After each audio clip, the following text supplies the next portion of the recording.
Muy buenas noches. Siempre es un gusto estar con ustedes. En esta noche que nos convoca el cuarto tema complementario, errores frecuentes en las contrataciones con el Estado y se denomina 2002 porque ya lo venimos dictando varios años. El año pasado hemos dictado dos ediciones en el año 2021. En este año vendría a ser la primera edición del año 2022 y es tema complementario porque antes de estos temas complementarios que estamos dictando con ustedes, ya hemos dictado 12 temas principales, los que estamos viendo en pantalla. Si alguien no ha participado en alguno de estos temas, les recordamos que todos nuestros seminarios están siendo publicados los videos respectivos en nuestro canal de YouTube. Al final dejamos el enlace. Entonces les decía yo que estamos en este cuarto tema complementario. La semana pasada estamos casos prácticos, admisión, evaluación y calificación, que fue el tercer tema. Y la próxima semana, jueves a las 6, volvemos al horario habitual, 6. Hoy día es una excepción, estamos dictando a las 7 de la noche, pero la próxima semana volvemos a las 6 de la tarde con el tema jueves 6 de la tarde, qué tan difícil resulta contratar con el Estado.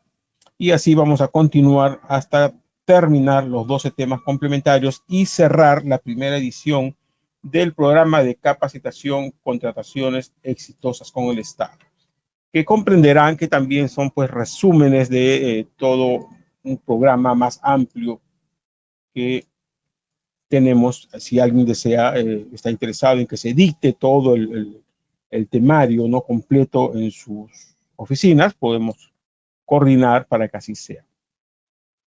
Entonces, a lo largo de todos estos seminarios que hemos ido dictando con ustedes, ¿no? Hemos estado hablando, ¿no?, del procedimiento de contratación pública, y este procedimiento de contratación pública se divide en tres fases: la fase de planificación y actos preparatorios, la fase de selección, ¿no?, la que comúnmente uno conoce como la licitación, y la fase de ejecución del contrato. Entonces, en esta fase de selección, es desde que se publica la convocatoria en el CAC, en el Sistema Electrónico de Contrataciones del Estado, ¿no? Allí se publica eh, el procedimiento de selección, y luego termina cuando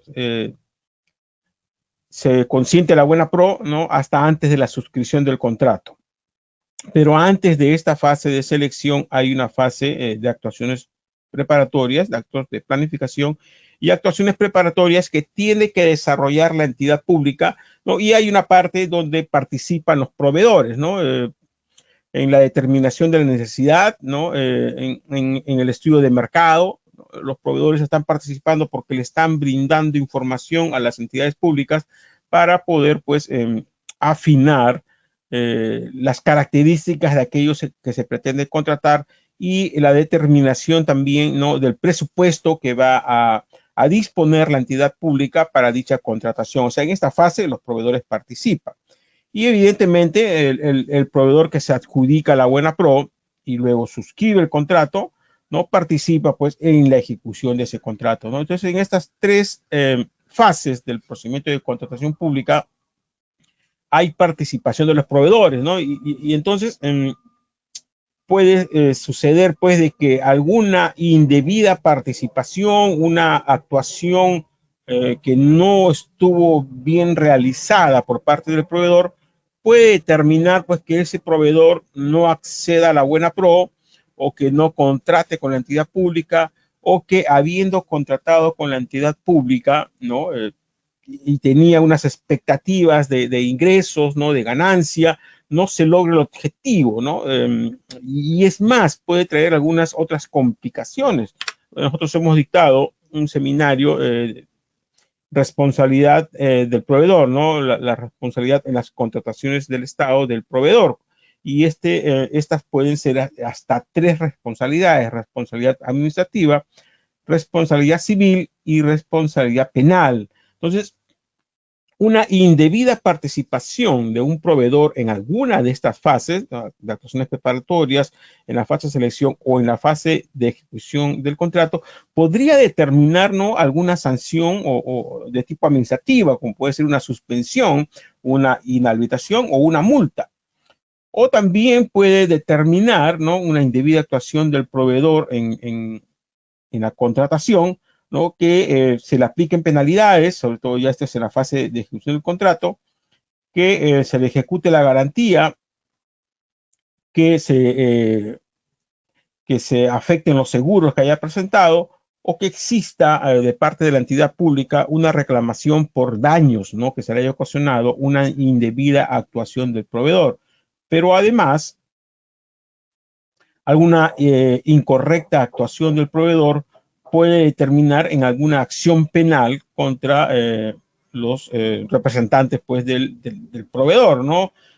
Por cohecho, por colusión, por delito contra la función jurisdiccional o por delito contra la fe pública. Entonces, esto pues resulta preocupante, ¿no? De allí de la importancia de todos estos ciclos y seminarios que hemos dictado nosotros en todo este tiempo, ¿no?, que tienen como finalidad que quienes nos están siguiendo, ¿no?, puedan desarrollar en sus empresas una estrategia adecuada que les permita, pues, acceder a estos contratos públicos sin mayores riesgos, ¿no? Limitar o eliminar o disminuir a la mínima expresión un posible riesgo, ¿no?, de este tipo, ¿no?, de alguna sanción administrativa, de un problema de tipo civil, ¿no?, una responsabilidad de tipo civil, o de una acción penal, ¿no?, que además, ¿no?,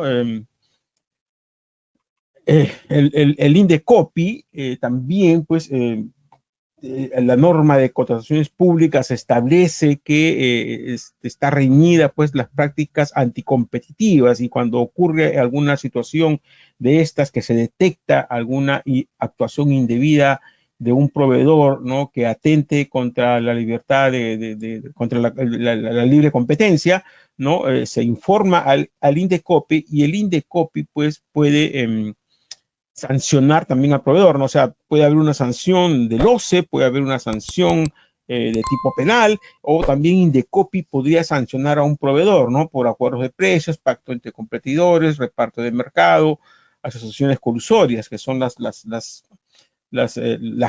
grandes tipos de infracciones que ha determinado el Indecopi en los documentos que les estamos dejando ahí, ¿no? Entonces, el Indecopi, aparte, puede imponer multas, puede determinar, pues, el cierre definitivo de una empresa, o el cierre por un determinado tiempo.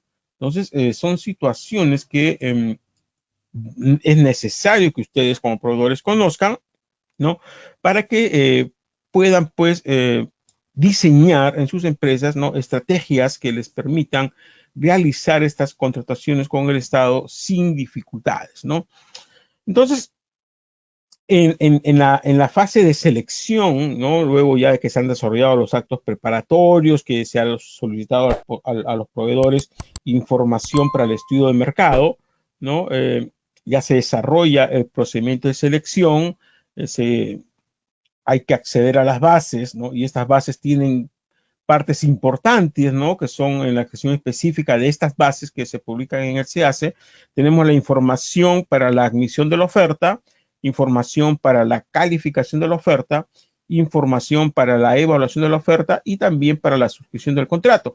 Y supongamos, pues, de que exista algún error, que vamos a verlo adelante ya más detenidamente, ¿no? Si se comete un error, ¿no?, la oferta no va a ser admitida.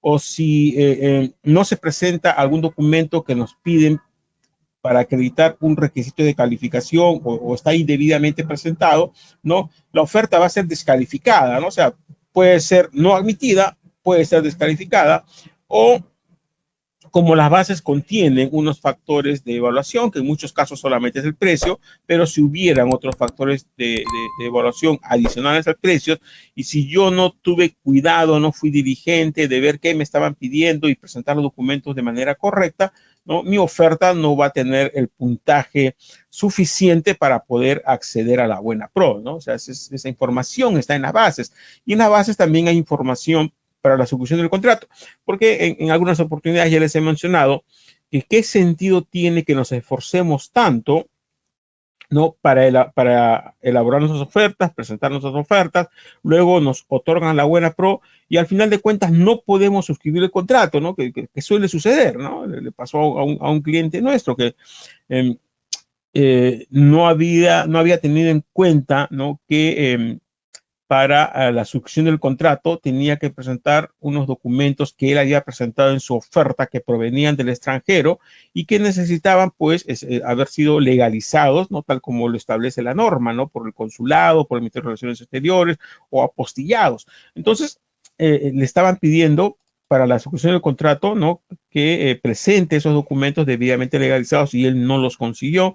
Entonces, perdió la buena pro, esa pérdida, luego del esfuerzo que se hizo para acceder a la buena pro, le otorgaron la buena pro y luego perdió la buena pro, ¿no? Entonces no logró suscribir el contrato. Y eso determina no solamente que se pierda la buena pro, o sea, ya no vas a tener el contrato y no vas a ganar lo que tú pensabas ganar con ese contrato, sino aparte determina el inicio de un procedimiento sancionador, ¿no? Entonces que son situaciones que tenemos que tener cuidado, ¿no? O sea, nuestra oferta no puede ser admitida, puede ser descalificada o no logramos los puntajes suficientes para acceder a la buena pro o es más, ¿no? De repente no podemos suscribir el contrato.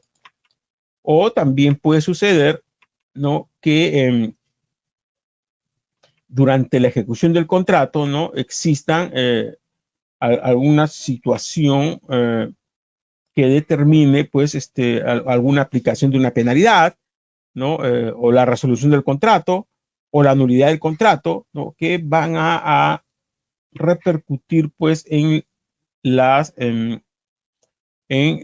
resultado que nosotros esperábamos, ¿no? Nosotros esperábamos ganar con ese contrato con el Estado, pero al final de cuentas, por algo que no hicimos bien, que no tuvimos cuidado, puede determinar que en ese contrato, pues definitivamente no haya ganancia, ¿no?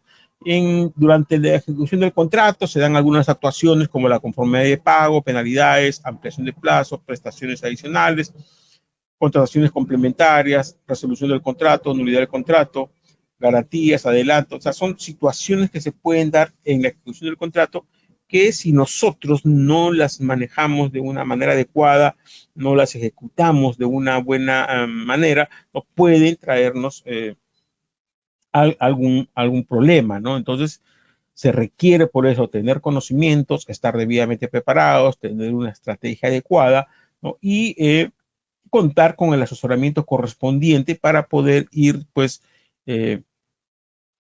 limitando algunos de estos problemas o eliminando a los riesgos que puede tener estas situaciones, ya sea en la fase de actos preparatorios, en la fase de selección o en la fase de ejecución del contrato, ¿no? O sea, yo creo que ninguno de nosotros quisiéramos, pues, estar en una situación de que hemos perdido tanto tiempo, ¿no? Y recursos para poder elaborar nuestra oferta, preparar la oferta, presentar la oferta, luego suscribir el contrato y que durante la ejecución del contrato estemos en situaciones pues que determinen que en lugar de que ese contrato nos dé un beneficio, ¿no? Signifique una pérdida, ¿no? Pues se dan muchos casos pues de aplicación de penalidades, resolución de contrato, ¿no? Que perjudican al proveedor, ¿no? Entonces nosotros hemos determinado, ¿no? Hay un documento que les estamos dejando a los que nos están siguiendo por GoToWebinar en su manual de control. Hay un documento que tienen allí que ustedes los pueden descargar, que son los 50 errores frecuentes en las contrataciones con el Estado, ¿no? O sea, los 50 errores que puede cometer un proveedor al contratar con el Estado. Y están divididos, pues, en los errores que se pueden cometer en la fase de actuaciones preparatorias, en la fase de selección y en la fase de ejecución del contrato. O sea, en las tres fases de una contratación pública, cuando un proveedor participa en alguna de ellas, puede cometer algún error, ¿no? Y el proveedor también, pues, tiene sus actuaciones preparatorias también. La entidad pública tiene sus actuaciones preparatorias y el proveedor también, ¿no? Porque antes de poder contratar con el Estado tiene que hacer algunas gestiones, ¿no? Tiene que evaluar bien su situación legal, su situación financiera, tiene que contar con su RNP, ¿no? Tiene que verificar que no tenga impedimentos, ¿no? Y entonces algunos errores de esos pueden ser eso, ¿no? Que tenemos deficiencias en la situación legal, ¿no? De repente, yo tengo solamente un gerente general, ¿no? Y no tengo otra persona que pueda, que no esté autorizada para suscribir el contrato. Y de repente el gerente se enferma, ¿no? Le ocurre algo y no hay una segunda persona que pueda suscribir el contrato. Entonces, no, cuando se viene la suscripción del contrato, hay plazos para suscribir el contrato, y si el proveedor no tiene un sustituto del gerente general autorizado a suscribir el contrato, no va a poder suscribir el contrato. Entonces ahí se le complica el panorama, ¿no? O de repente tiene problemas de tipo financiero, porque sabemos pues de que hay procedimientos de selección en los que les van a solicitar las garantías, una garantía de fiel cumplimiento del 10% del monto del contrato. Y yo me presenté a un proceso, todo, pero no hice un análisis de mi situación financiera, y luego tengo que presentar una carta fianza, voy al banco y el banco me dice: señor, yo no le puedo dar a usted una carta fianza porque usted en el sistema financiero no está de manera correcta, ¿no? O de repente formé un consorcio, establecí un consorcio, ¿no? Y las entidades financieras, para emitir una fianza, ¿no? Evalúan a todos los integrantes del consorcio, ¿no? Y de repente dicen: oye, tú estás bien en el sistema, pero la empresa con la que te estás consorciando no está bien en el sistema, por lo tanto no puedo emitir, le va a decir el banco, ¿no? A nombre del consorcio, la garantía que me está solicitando. Entonces tenemos que hacer, ¿no? Un adecuado análisis de nuestra situación legal, ¿no? Si es una empresa extranjera también, ¿no? Domiciliada, no domiciliada, sucursal o una filial, ¿no? Hay que ver bien cuál es el tratamiento legal, el tratamiento tributario, mi situación financiera, y si como proveedor no estoy también incurriendo en algunos de los impedimentos que están en el artículo 11 de la ley, ¿no? De repente me presenté a una entidad pública y en esa entidad pública trabaja mi hermano, ¿no? O de repente me presento, como ha sucedido, ¿no? Se están presentando a un procedimiento de selección y designan a tu hermano como ministro, que ha sucedido, se dio ese caso la vez pasada, ¿no? Se presentó un proveedor, durante la fase de selección no hay ningún problema, pero el impedimento no solamente es en la fase de selección, sino también en la ejecución del contrato. Entonces, en la fase de selección no había problemas, se presentó esta empresa, ganó, pero luego, una vez que había ganado, ¿no? Su hermano fue designado ministro, el hermano del gerente general de esa empresa, y firmó contrato, ¿no? Y luego ha venido todo el problema, y ahora va a haber un procedimiento sancionador, porque el impedimento también es para suscribir el contrato. Ya si mi hermano ha sido nombrado ministro, esa empresa no puede firmar contrato porque está incurriendo en uno de los impedimentos previstos en el artículo 11. Una situación también que puede presentarse, ¿no? Y se presenta no solamente en la fase de actuaciones preparatorias, sino, como vamos a ver más adelante, en otras fases, en la fase de selección y en la fase de ejecución del contrato, es una organización deficiente, ¿no? O sea, no tengo personal adecuado, ¿no? Hay divorcio entre las áreas de la empresa, en estos procedimientos de selección, ¿no? Dentro de mi empresa, ¿no? Se puede solicitar de repente información o actuaciones, pues, del área legal, del área de recursos humanos, del área de finanzas, ¿no? Del área de logística, ¿no? Y si no hay un buen trabajo en equipo de esas áreas, ¿no? Se pueden presentar complicaciones, ¿no? Entonces hay que tener una organización adecuada, ¿no? Para que funcione eso de manera correcta. Procrastinación es dejar todo a última hora, no contar con personal calificado, desconocer o no acceder a las fuentes de información, ¿no? O sea, ya hemos dictado un seminario a nosotros, estrategias para una contratación exitosa, y ahí les hemos hablado de las fuentes de información, el SEACE, el plan anual, búsqueda de proveedores adjudicados, ¿no? Dónde encontramos los manuales, dónde encontramos las bases estándar, dónde encontramos las opiniones del OCE, resoluciones de tribunal. Hay un montón de información, ¿no? Que necesitamos para poder participar, ¿no? Y tenemos que estar preparados, ¿no? Por eso estas son actuaciones preparatorias, porque tenemos que estar preparados para poder enfrentar eso, ¿no? Conocer dónde están las fuentes de información, contratar personal adecuado, organizarnos de manera adecuada, no contar con el asesoramiento correspondiente. Algunos piensan que es un gasto pagar un asesor o un staff de asesores. Yo les digo que por experiencia no. Los problemas que vemos cuando nos llaman para hacer consultas se pueden haber evitado si se hubiera contado con el asesoramiento correspondiente. Ahí me da mucha pena que empresas ganan contratos millonarios, ¿no? Y luego los pierden, ¿no? O sea, ya les han adjudicado el contrato y luego los pierden, ¿no? ¿Y todo por qué? Porque no han contado con el asesoramiento adecuado. O un caso también que yo les conté alguna vez, ¿no? De una empresa que no estuvo bien asesorada y había que apelar. Un estudio de abogados muy grande y conocido del país recomendó apelar y al final les ejecutaron cartas fianzas por 1.600.000 soles y le iniciaron un procedimiento sancionador, ¿no? Entonces, yo tengo que saber con quién me voy a asesorar, ¿no? Y tener a mi disponibilidad un buen equipo de asesores o un asesor, ¿no?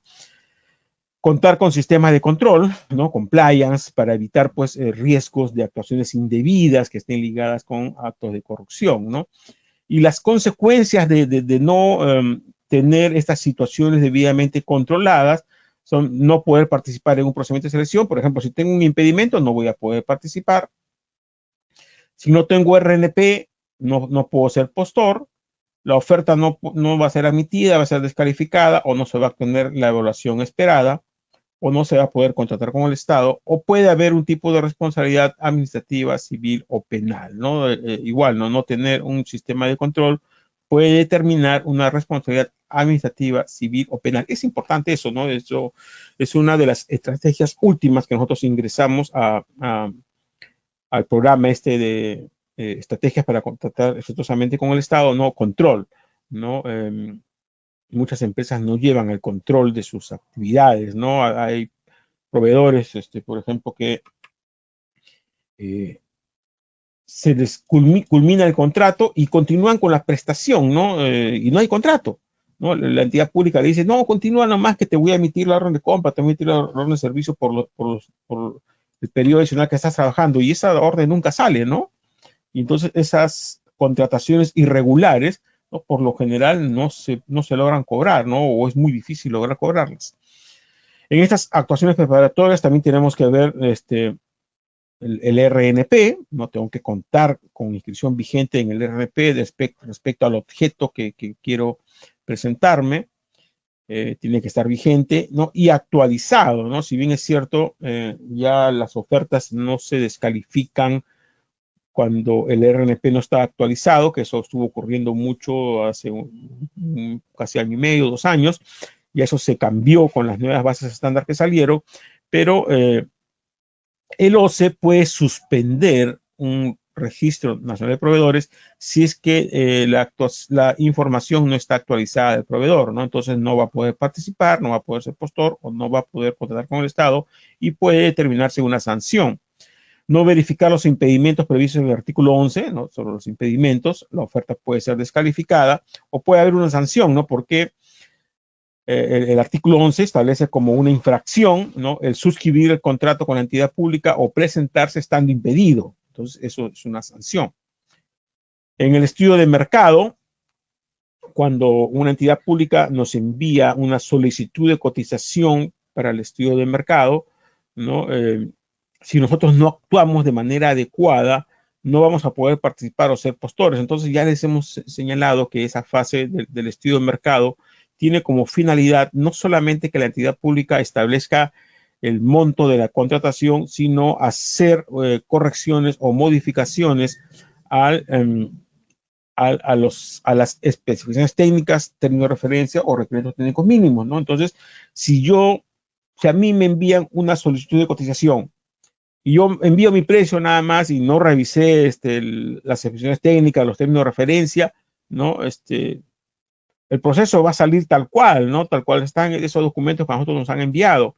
Entonces, cuando usted le envíe una solicitud de cotización, tenemos que revisar los documentos adjuntos, términos de referencias, expresiones técnicas, ¿no? Y de ser el caso, plantear correcciones o modificaciones para que podamos participar, ¿no? De repente se está pidiendo algo que yo no tengo y no voy a poder participar. Entonces, esta etapa tiene como finalidad repito, que la entidad establezca el monto de la contratación y que pueda corregir, afinar, ¿no?, su requerimiento de acuerdo a lo que el mercado está ofreciendo, ¿no?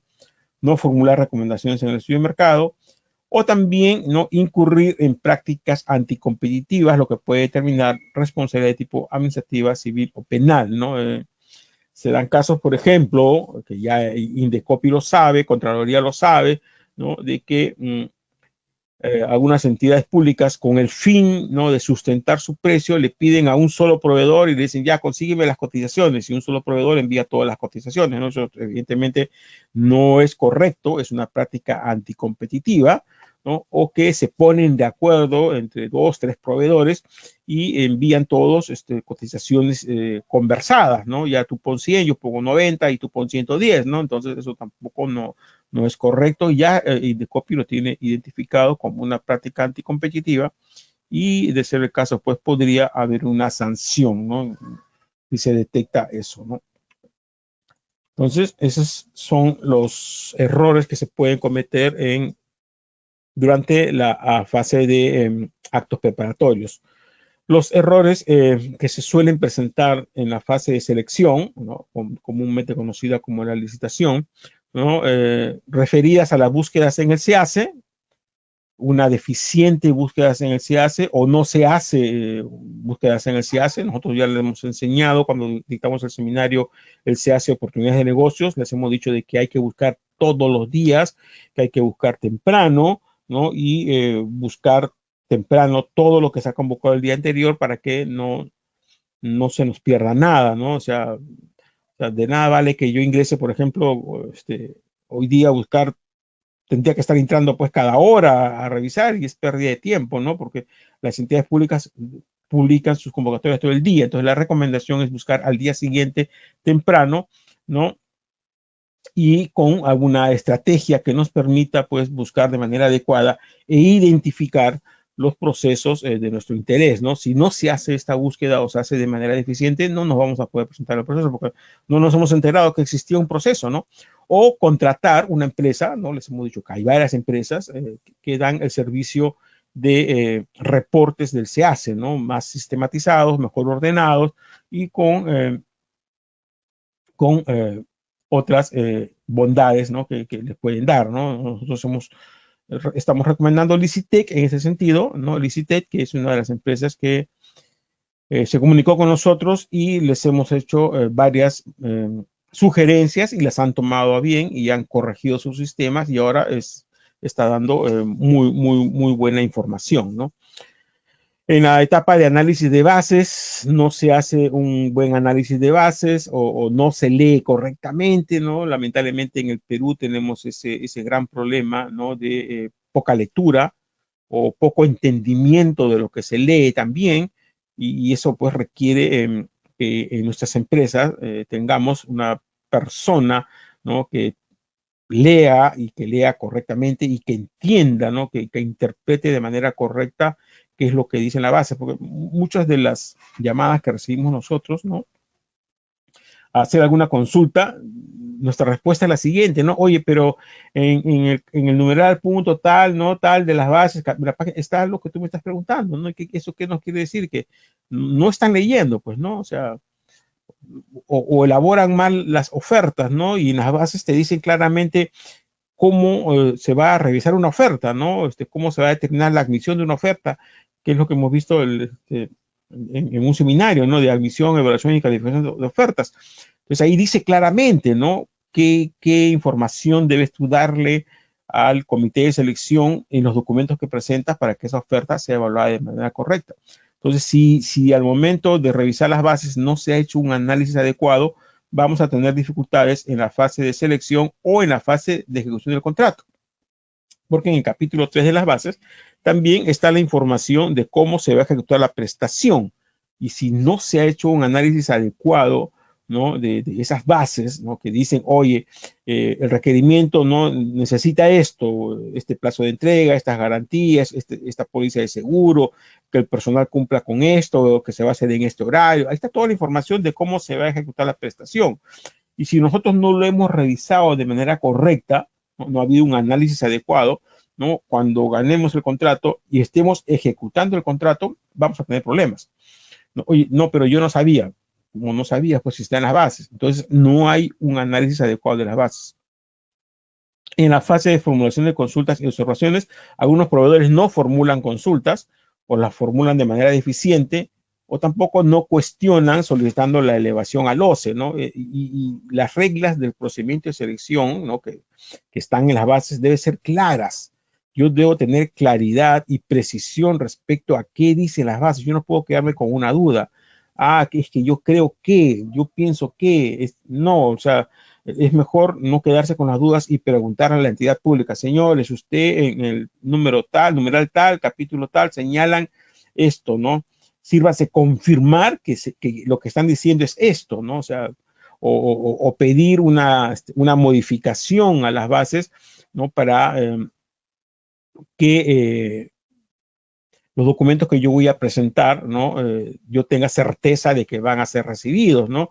De repente en la definición de obras similares o de bienes similares o de servicios similares, ¿no? Hay una definición allí y yo tengo un contrato que no es exactamente igual a lo que se señala como servicios similares. Entonces yo tengo que consultar, señores, ustedes definen como servicios similares 1, 2 más 3, pero yo tengo 1, 3 más 4. Pueden aceptar también, ¿no? Como servicio similar 1, 3 y 4, ¿no? Entonces yo ya tengo certeza de que el comité lo va a aceptar o no. El comité me va a decir sí lo voy a aceptar o me va a decir no lo va a aceptar. Entonces si me dice no, ya por las puras me presento ese proceso, pues, porque ya la entidad me está diciendo que el contrato que yo tengo no me lo va a aceptar, ¿no? De allí la importancia, ¿no? de hacer formular consultas adecuadas y observaciones a las bases. O en el caso de licitación pública o concurso público, ¿no? Si detectamos que hay alguna transgresión a la normativa al absolverse las consultas, las observaciones o en las bases integradas, tenemos que, ¿no? Solicitar que se eleve al OCE para que el OCE emita un pronunciamiento, ¿no? Cuando no hacemos esto, las bases integradas ya constituyen las reglas definitivas del procedimiento de selección y hay que ceñirse a ellas, ¿no? Entonces esto puede terminar, ¿no? Que de repente el proceso yo no consulté, yo no observé, yo no elevé. Y las bases tienen por ahí un error que yo lo detecté y bueno, dije, no importa, ¿no? Me adjudican la buena pro y alguien apela, ¿no? Apela a alguien, se va al tribunal, el tribunal revisa y el tribunal detecta que esas bases tienen un error que se pudo solucionar a través de un cuestionamiento. Entonces, cuando el tribunal detecta que esas bases tienen un error, ¿qué va a hacer? Va a declarar nulo el proceso. Y el proceso se retrotrae hasta la etapa de convocatoria para que se corrijan la base. Entonces, ¿de qué me valió a mí, no? Perder tiempo, recursos en registrarme en el proceso, elaborar mi oferta, que me otorgue la buena pro, para que luego en una apelación se declare nulo el proceso y todo regrese a la fase de convocatoria, ¿no? Por eso, de allí la importancia de hacer un buen análisis de esas bases, revisar las bases. Si detectamos que existe alguna transgresión a la normativa, tenemos que observar. Si no me acojo en mi observación, tenemos que elevar, porque al hacer eso, lo que estamos haciendo es eliminar los riesgos, ¿no? De que si es que a mí me adjudiquen la buena pro, ese proceso sea declarado nulo. O de repente ni siquiera va al tribunal, ¿no? Sino yo gané el proceso y la entidad pública o un tercero, ¿no? Denuncia, oye, pero esas bases tienen un error.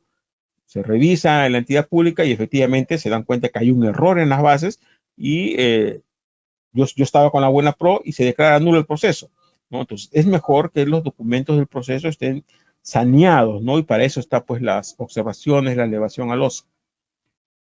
Seguimiento en el SEACE, no realizar un adecuado seguimiento o un deficiente seguimiento en el SEACE, ¿no?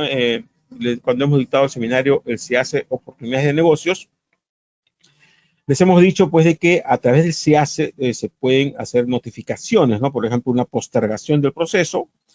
Por ejemplo, el OCE puede notificar una acción de supervisión o también la subsanación de ofertas o la presentación de recurso de apelación o la nulidad de proceso, ¿no? Entonces, a través del SEACE se van haciendo notificaciones y si yo no le hago un adecuado seguimiento en el SEACE a a mi proceso en que me he registrado y en el que voy a participar, no puedo incurrir en algún incumplimiento de los plazos, ¿no? Se postergó el proceso, la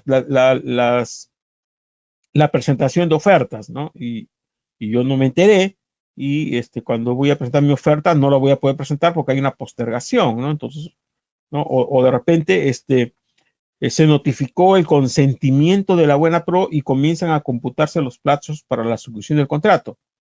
Y yo no me di cuenta, estoy esperando que me llegue un correo con el consentimiento o que me avisen para firmar el contrato y no firmo el contrato, ¿no? Cuando la norma no señala eso. Una vez publicado el consentimiento, el proveedor tiene la obligación de presentar los documentos y suscribir el contrato. Pues es importante, pues, hacerle seguimiento al proceso en el que yo estoy participando, ¿no? Y también la norma señala como una infracción suscribir el contrato si es que hay una recomendación del OCE de declararse nulo el proceso. O sea, y si yo no vi que el OCE ha recomendado que se declare nulo el proceso y yo, a pesar de que hay esa recomendación, suscribir el contrato, esa es una infracción que puede ser sancionada por el tribunal. En la etapa de la elaboración de las ofertas, ¿no? Hemos detectado algunos de estos errores. No presentar todos los documentos para la admisión, evaluación y calificación. ¿No? Les hemos señalado que en el numeral 2.211 está la relación de documentos que hay que presentar para que la oferta sea admitida. En el numeral 3.2, los documentos para que la oferta sea calificada. Y en el capítulo 4, los documentos para que la oferta sea evaluada. Entonces, si yo no presento todos los documentos que me piden, ¿no? O mi oferta no es admitida o es evaluada con un puntaje que no me va a permitir acceder a la buena pro o es descalificada. Desorden o poca claridad. Es importante que la oferta esté ordenada y que sea clara. Yo siempre les digo a mis clientes, ¿no? Ustedes cuando elaboren una oferta, no piensen como ustedes, piensen como un tercero que es el que le va a revisar su oferta y ese tercero, ¿no? En muchos casos va a querer descalificar su oferta o va a querer no admitir su oferta. Entonces piensen de esa manera, ¿no? De qué manera un tercero puede determinar o puede justificar la no admisión de oferta o la descalificación de oferta, que es el trabajo que hacemos nosotros, ¿no? A nuestros clientes, nosotros les revisamos sus ofertas y nos ponemos como el malo de la película, que es el que quiere descalificar su oferta, ¿no? Entonces, les dice, oye, corrige esto, cambia esto, ¿no? Entonces, ellos corrigen y cambian para que cuando vaya al comité de selección no suceda eso. Entonces, las ofertas tienen que ir ordenadas, ¿no? Poner un separador. Tengo, por ejemplo, 5 contratos, pongo un separador, ¿no? Contrato número 1, contrato número 2, contrato número 3, para que la entidad pública a la que está revisando no sepa, pues, que los 5 primeros documentos pertenecen al contrato número 1. Los 6 siguientes documentos pertenecen al contrato número 2, ¿no? Entonces, si yo pongo separadores, ¿no? Entonces es más fácil. Porque si, por ejemplo, yo no pongo separador, la entidad pública dice, descalificado porque no justifica la cancelación de las facturas, por decir, ¿no? Pero sí está, ¿no? Pero como tú no has presentado un orden adecuado o un resumen, ¿no? Una hojita con el resumen de lo que estás queriendo sustentar, ¿no? El que quiere descalificar tu oferta de manera indebida lo va a hacer, ¿no? Entonces, ¿qué vas a tener que hacer tú? Vas a tener que apelar, poner una fianza y contratar a alguien que te asesore para la apelación, ¿no? Entonces, pensemos de esa manera, ¿no? Que una oferta la va a revisar un tercero y va a querer descalificarme. Entonces, presentemos ofertas ordenadas y claras.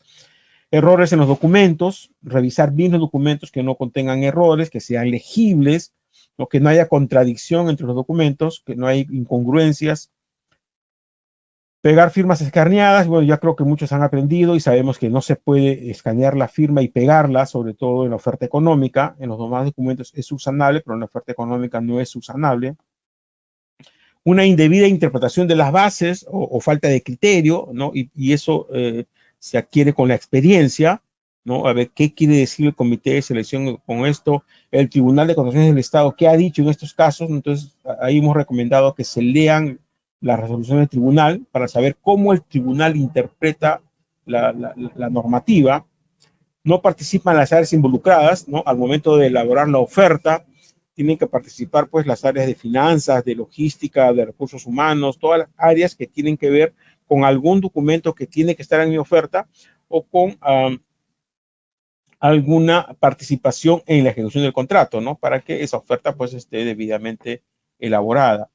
Indebida conformación de consorcios, ¿no? A veces no se forman los consorcios de la manera adecuada o no se establecen bien los porcentajes, no se tienen en cuenta los plazos, se presentan documentos sin verificar, es importante, ¿no? Todo documento que va en mi oferta tiene que ser verificado.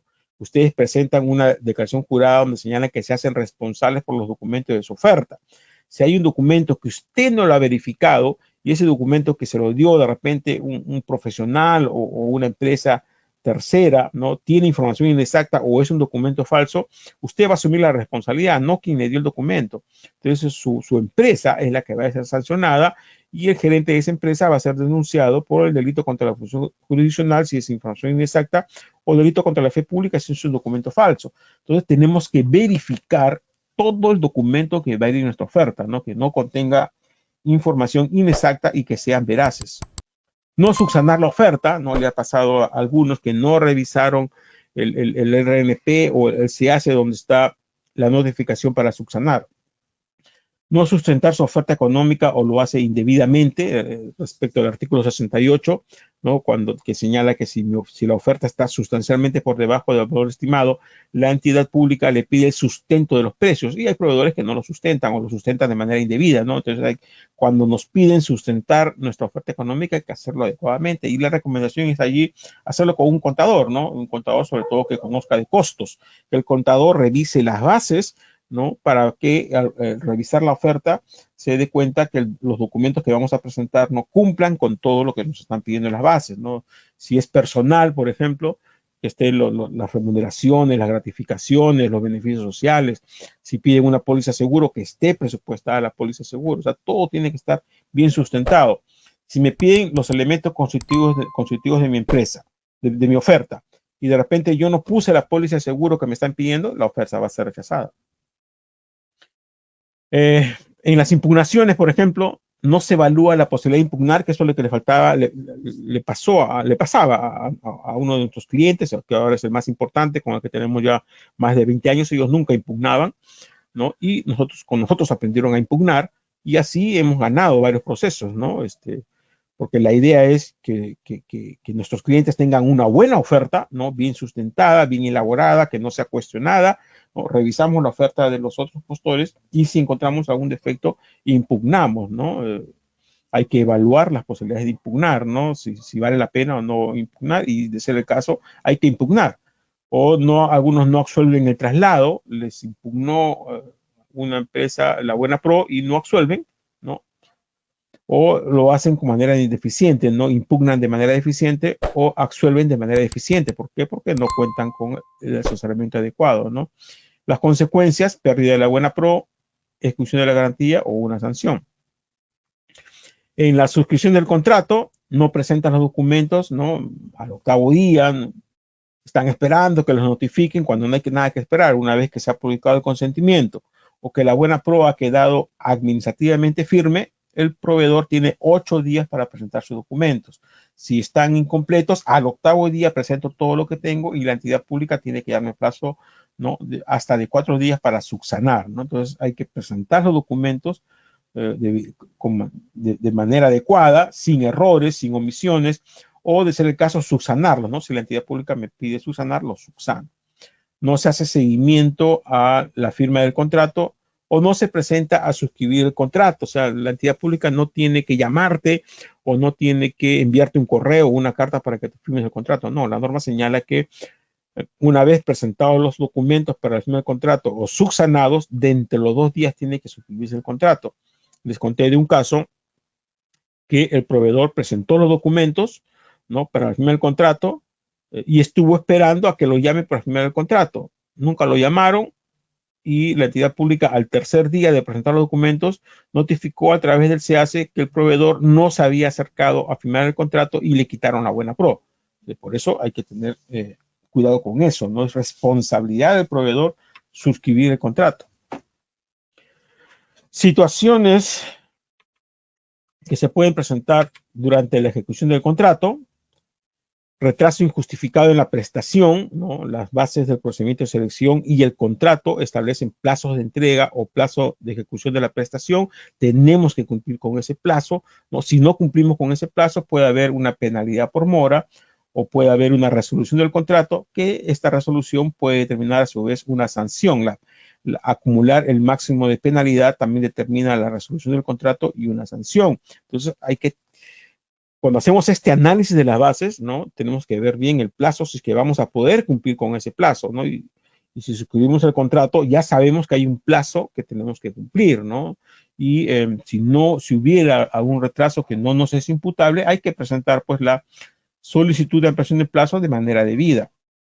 Deficiencias en la prestación o incumplimiento de obligaciones, o sea, no hacerla adecuadamente, ¿no? O incumplir con las obligaciones, con los entregables, con los plazos, con la calidad, ¿no? Que pueden determinar en una falta de pago, en la ejecución de garantías, en resolución de contrato, en una sanción, resarcimiento por daños o afectación de seguros. No toma en cuenta la tabla de penalidades, ¿no? En las bases hay una tabla de penalidades y tenemos que estar pues atentos a ellas. Ahí están las infracciones y cómo nos van a penalizar en caso de algún incumplimiento o que incurramos en alguna de estas infracciones. Entonces tenemos que tener en cuenta pues de que en la ejecución del contrato podría la entidad pública aplicarme alguna penalidad. Entonces, si las bases dicen, por ejemplo, te voy a penalizar si es que tu vigilante no porta su carnet de vigilantes. Entonces, todos mis vigilantes tienen que tener su carnet, pues, porque si un vigilante un día yo lo envío y no tiene su carnet de vigilante, viene una inspección y eso puede determinar una penalidad, ¿no? Entonces, hay que tener cuidado con eso, hay que revisar bien la tabla de penalidades y estar atentos a las infracciones que están previstas ahí para no incurrir en ellas, para que la entidad tampoco nos aplique penalidades, ¿no? Y si hubiera alguna situación que no es culpa nuestra, ¿no? Hay que solicitar a la entidad pública, ¿no? Que no se aplique la penalidad, ¿no? Porque las penalidades, según lo que señala el reglamento, solamente se aplican por incumplimientos injustificados. O sea, si hay una justificación, por ejemplo, en el caso de vigilante, no llegó a la entidad pública sin su carnet de vigilante, ¿no? De su CAMEC. Pero ¿qué ocurrió? Que en el camino le robaron la billetera, pues y ahí estaba el carnet. Entonces hay justificación, ¿no? Para que el vigilante que tenía que ir a trabajar llegue, perdón, llegue sin su carnet de su CAMEC. Entonces se hace la denuncia a la comisaría, ¿no? Y la entidad, el proveedor tiene que presentar la justificación por la cual el vigilante está sin carnet, para que la entidad pública, en ese caso, no le aplique la penalidad, ¿no?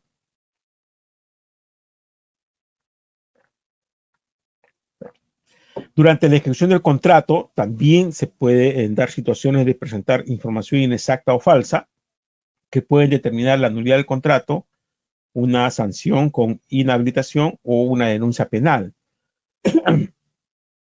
Por ejemplo, si yo tengo que presentar unos reportes para el pago y esos reportes pongo una cifra que no es correcta, ¿no? Si alguien detecta que en un reporte, en un informe que yo he presentado para cobrar, he presentado cantidades que no son las correctas, ¿no? Eso puede ser tomado como información inexacta, que le pasó a un proveedor hace algunos años, que su sistema tuvo un problema, ¿no? Y jaló un factor equivocado al momento de elaborar la liquidación de un servicio que estaban prestando, ¿no? Y al momento de presentar el informe, se habían pasado un monto mayor de ejecución, ¿no? La entidad pública no se dio cuenta, autorizó y pagó. Perdón, pero luego hubo una auditoría en esa entidad pública y se dieron cuenta que durante 2 o 3 meses habían estado facturando montos mayores a los reales, ¿no? Y la empresa explicó pues que fue por un problema en sus sistemas de cómputo, ¿no? Que tomaron un valor errado, ¿no? Hubo un valor errado al momento de hacer las conversiones de unas cantidades que había que facturar, ¿no? Si bien es cierto, pues tenía justificación, y igual la entidad denunció al tribunal por presentación de información inexacta y el tribunal lo sancionó, ¿no?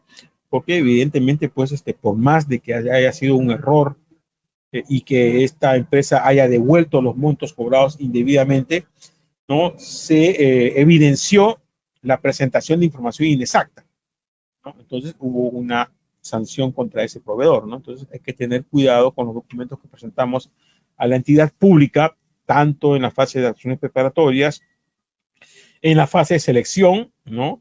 Y en la fase de ejecución del contrato, porque en cualquiera de esas fases, si hay información inexacta o documentos falsos, pueden determinar la inhabilitación del proveedor y la denuncia penal correspondiente, ¿no?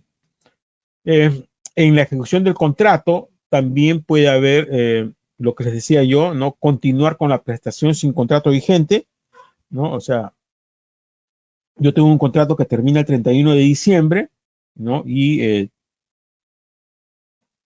la entidad me dice, oye, continúa pues unos días más que te voy a emitir la orden de servicio, la orden de compra por los días adicionales. Y yo continúo en la prestación y la entidad, pues, ustedes saben que como son, no emitió la orden de servicio ni la orden de compra por 10, 15 días más que yo estuve en el servicio, ¿no? Entonces eso no lo voy a poder cobrar porque son contrataciones irregulares. Por eso va a haber imposibilidad o dificultad de cobrar esas prestaciones que no han tenido contrato o no han tenido una orden de servicio.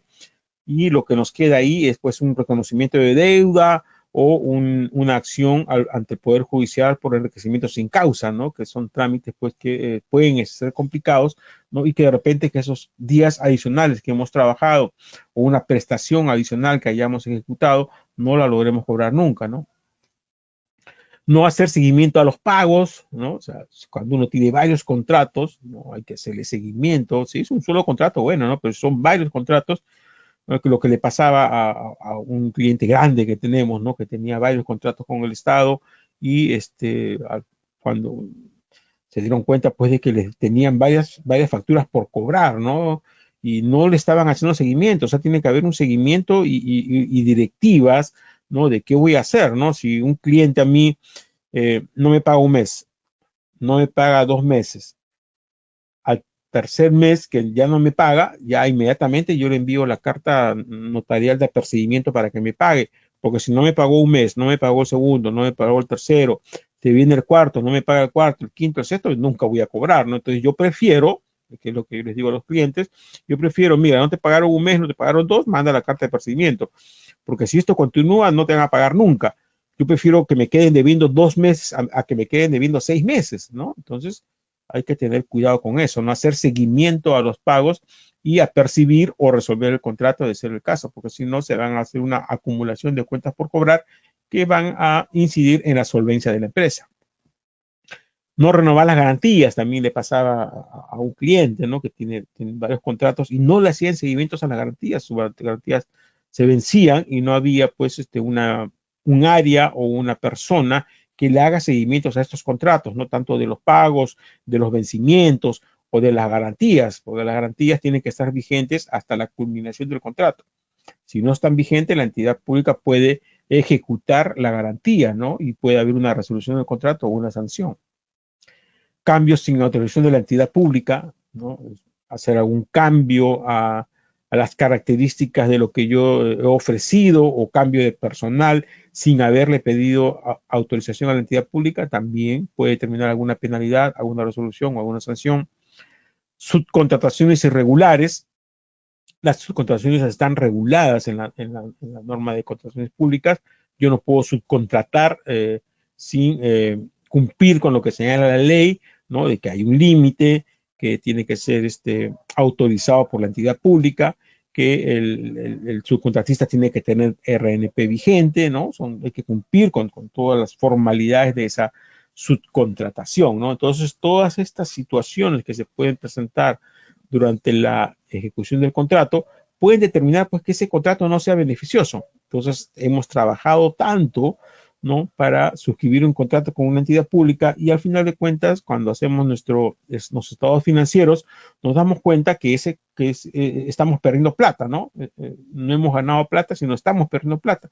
Y que es más, nos podríamos estar en alguna situación de un procedimiento sancionador ante el Tribunal de Contrataciones del Estado o ante Indecopi, o que me estén pidiendo el resarcimiento por daños y perjuicios, o que tenga una denuncia penal, ¿no? Entonces, hay que tener cuidado con eso, ¿no? O sea, no es un juego contratar con el Estado, y son varios, como hemos dicho, los errores que se pueden estar cometiendo, y la información que les damos es justamente para que ustedes, ¿no? Aprendan, ¿no? Hoy día creo que fue que lanzamos una de las publicidades que enviamos todos los días, que decía que hay que aprender de los errores, ¿no? O sea, de estos errores que hemos mencionado, tenemos que aprender, ¿no? Aprender a que se pueden presentar estas situaciones y a tomar las previsiones necesarias para que esto no nos ocurra a nosotros, ¿no? En pantalla, el modelo de certificado que van a recibir los que nos están siguiendo por GoToWebinar. Repito, el certificado no lo emitimos nosotros, lo emite la plataforma que utilizamos. Los que están siguiendo por Facebook y YouTube Live no pueden recibir este certificado. Para hacerlo, tienen que participar a través de la plataforma de GoToWebinar, ¿no? En el evento de la próxima semana se pueden registrar en el seminario en la plataforma de GoToWebinar para que puedan recibir este certificado. Nosotros sí emitimos estos certificados, ¿no? Si alguien está interesado, se comunica con nosotros. A los que han participado en el seminario por GoToWebinar, mañana reciben la información de cómo acceder al certificado. Podemos otorgar un certificado por cada evento al que han participado por 4 horas lectivas, por los 12 temas principales que ya hemos terminado, por 48 horas lectivas, o un certificado por 120 horas lectivas, el diploma Contrataciones Exitosas con el Estado, por los 12 temas principales, 6 complementarios, ya vamos dictando 4, ¿no? Van a ser 12 complementarios, y el desarrollo de algunos casos que vamos a enviar, y obtienen el certificado por 120 horas lectivas. El servicio que les decía yo, ¿no? Que le brindamos a nuestros clientes, lo hemos denominado Licita Fácil, que si bien es cierto, la próxima semana que vamos a dictar qué tan difícil resulta contratar con el Estado, van a ver que no es tan fácil contratar con el Estado. Y con la información que les he dado hoy día, también ustedes se pueden dar cuenta que no es tan fácil contratar con el Estado. Pero nosotros tenemos este servicio Licita Fácil porque como nosotros tenemos ya experiencia y conocimiento, tratamos de hacer que nuestros clientes, ¿no?, tengan contrataciones exitosas de manera ya más fácil, ¿no? Porque estamos ahí nosotros brindándoles el soporte y el apoyo necesario durante estas 3 fases, ¿no? Durante la fase preparatoria, durante la fase de selección y durante la fase de ejecución del contrato. Estamos todo el tiempo con nuestros clientes apoyándolos, ¿no? Por un pago fijo al mes. O sea, se hace un pago mensual cada mes, una misma cantidad, y el cliente recibe esta gama de servicios, ¿no? Independientemente del número de procesos a los cuales se presente o de los contratos que logre tener con el Estado, ¿no? O sea, cubre todas las fases, desde el envío de información del SEACE hasta la fase de ejecución del contrato, ¿no? De adicionales, penalidades, ampliaciones de plazo, etcétera, etcétera, ¿no? Y en pantalla, finalmente, los accesos a nuestra página web, comprasestatales.org, al servicio Licita Fácil del que les he hablado. En esta página se publica la información de todos nuestros seminarios. Hoy día a las 11 de la noche cambia con el seminario de la siguiente semana, que es qué tan difícil resulta contratar con el Estado. Mi correo personal, para los que quieran comunicarse conmigo. El correo de denuncias, si es que alguien tiene información de alguna irregularidad, nos las hace saber para evaluarla y publicarla en nuestro portal. Mi teléfono con WhatsApp y las redes sociales en Facebook, Twitter, YouTube, LinkedIn, en nuestro canal de YouTube. Están todos los seminarios pasados, y en nuestra cuenta de SlideShare están todas las diapositivas también que hemos utilizado en todo este tiempo, ¿no? Hasta acá le damos las gracias a los que nos han seguido por Facebook y YouTube Live, y le pedimos a nuestros amigos de Exa Consulting que cierren el acceso a Facebook y YouTube Live, dándole las gracias a estas personas que nos apoyan siempre y también a los que nos han seguido por estas plataformas. Nos quedamos con los que están en GoToWebinar para la sesión de preguntas. A esta hora tenemos 106 personas conectadas. Ok, amigos, muchas gracias por su participación. Que tengan un buen fin de semana. Nos reencontramos el próximo jueves a las 6 de la noche en el seminario ¿Qué tan difícil resulta contratar con el Estado? Los esperamos.